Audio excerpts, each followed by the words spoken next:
Okay, in this tutorial I'm going to be taking a look at a new movie editing application for the iPad. Previously I did a series on how to use the iMovie editing app. In this review I'm going to take a look at another editing app called Avid Studio.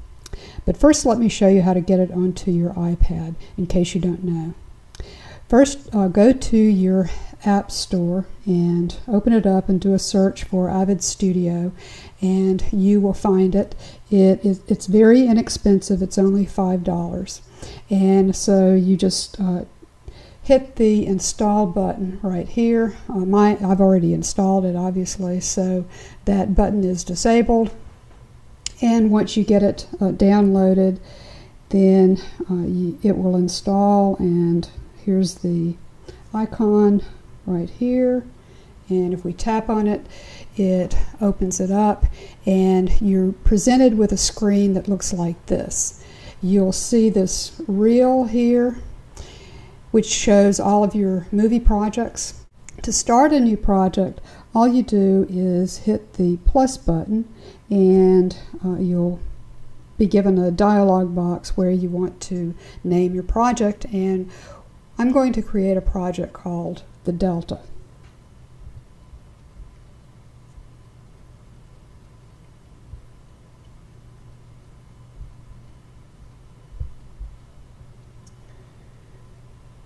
And it's going to create your project and open up a window that looks like this. And what you'll have are 3 windows that look very similar to iMovie.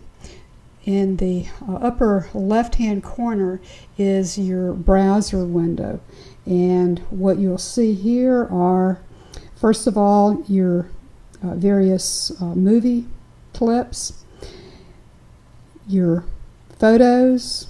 This goes to your camera roll on your iPad and any other albums that you've uploaded, music, transitions. There are different types of transitions, and any of these you can preview by selecting them. Just tap on it, and you can see in the right hand window, which is the viewer window, you'll see that app previewed, or you'll see that operation previewed. And in this case, these are the transitions. If we go back to the photos, if you want to preview a photo, just tap on it and you can see it in the viewer window.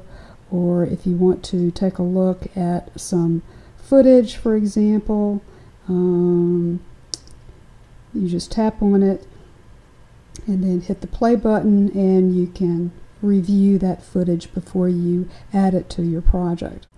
Moving on down the list, Avid has the option to do montages, and there are a whole bunch of different options here. If we pick this one, you can preview what that's going to do.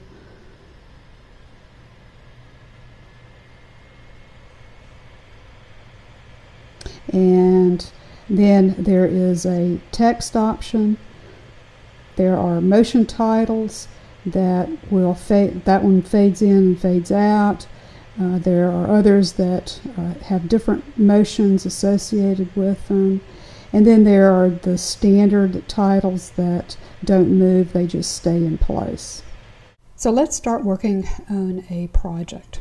Now here you have 2 options for adding and trimming your footage. If we go back to our film clips in the browser window, and we select a clip that we want to add to our project.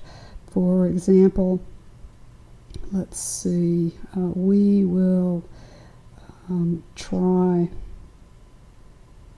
this one, and you just press your finger down on it and you can see I'm moving it around.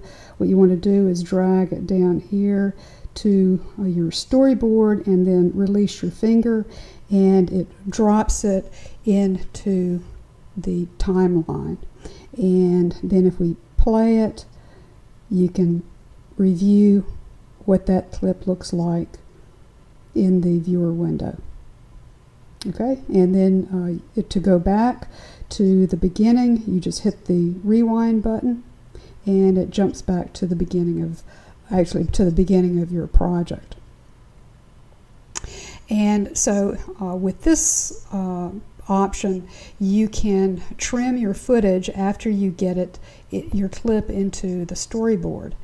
So what you do is you grab onto this orange square and you drag it in, and you can see that it's moving the edge of that video. And then if we go to the other end, we can pull that one in to a point that's to about right there.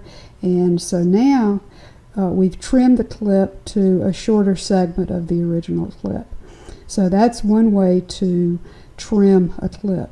But you can also trim clips while they are still in your browser window. And here you'll notice I've picked another clip. It's outlined in orange right up here, right there. And you'll also notice that over here at the end of the timeline for this clip, there are two little orange arrows. Well, you can drag those in and trim the clip that way. And then once you get it trimmed to the length that you like it, then you can drag it into your timeline and release it, and there it is. And if we play the whole thing, you can see that your initial clip is in there, and then it's going to jump to the second clip that you've loaded. Okay, let's add some more clips. Again, just press on the clip with your finger and it highlights it. Drag it down into the storyboard and release your finger.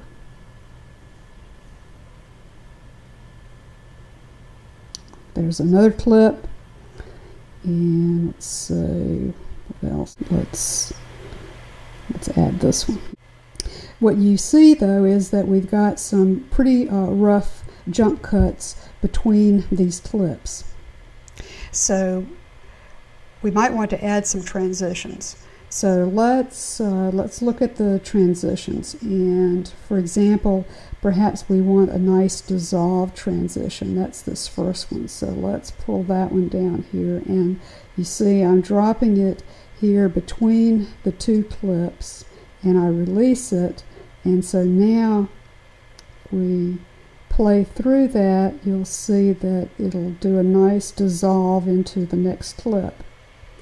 And we can do that with some of the other transitions, and when we play those, there's a nice dissolve to the next clip. And there are a bunch of transitions to choose from. If we pick another one, let's see, perhaps we could do this one, see what that one looks like. So you can see that one moves from side to side. But as I've mentioned before in other tutorials, you want to use the same transition throughout your video so that it looks consistent. Now, if you don't like a transition, for example, or a clip that you've added, all you do is press on it with your finger and drag it out of the storyboard, release your finger, and it's gone. And so let's see, we can add some more dissolve transitions so that all of our transitions are the same. And so there we have our transitions done. Now you'll notice that these clips, most of them, I've removed the soundtrack from them, and so you're not hearing anything. This one right here, you'll notice that there is a an audio track, and you can see the audio track right here. And if we play it, you can hear the audio. If we go to music, and down here you can scroll through different artists, albums, playlists, and to effects you can select different background noises, seagulls for example, rain, and so forth. And then just to add those, all you have to do is drag those down into your timeline or to your storyboard and overlay it over the clip that you want that sound effect or music to go into, and you can see it's dropped it down here. And you can also trim these the same way you do your other trimming, so that that sound effect is only taking place in that clip that you've added it to. So, and if you want to get rid of it, you can just drag it back out of the timeline. Okay, let's look at how to add some photos to the video project. And if we take a look at our photo browser, let's pick a photo and drag it into the storyboard. And what you'll see here is it's previewed up here in the viewer window, and you'll notice where it says pan and zoom. If you tap on that, and what we want to do is we want to set the start position and the end position for the pan and zoom. And let's start at the end position. And what you can do is you can use your pinch zoom gesture on your iPad to resize the photo however you want it. And then you can also, going to the start position, you can also drag the photo with your finger to a different position where it's going to start. And for example, let's zoom in there. And so when we play this, the photo is going to zoom out so that you then see the helicopter. Okay, and let's see, we may want to add another transition there so it just doesn't jump to it. Okay, that's one way to add photos if you want to go from a clip to a photo and then back to a clip again. Okay, this is running a bit long, so I think I'm going to stop there and continue this tutorial in part 2.